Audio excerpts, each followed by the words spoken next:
Саламатсыңарбы, урматтуу менин катталуучуларым. Мен бүгүн Ак Сарыйоонун Ой Алма же болбосо Балтыркан деген жайлоодон жолугушуп атам сиздер менен. Берге мен кол өнөрчүлөр менен келдим.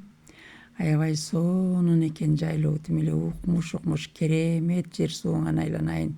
Ушундай жерлерди көргөнүмө Аллахыма чексиз ыраазымын.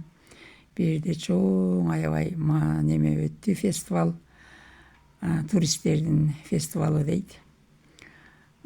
Ошого катышып кайттык. Берде жалаң эле кол өнөрчүлүк эмес, ырчылар, оюн шоулор, күрөш жана башка спорттук оюндар болду. Аябай сонун өттү.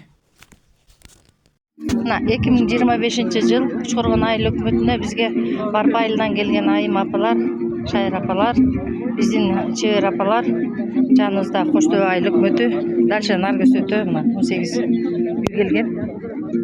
Астырын Ой Алма жайлоосунан келгендер. Балтыркан 25 фестивалына катышкан. Жалоо Токмаштан келген Шайыр апалар. Куш келиңиздер апалар. Куш келиңиздер. Аман болуңар, аман эде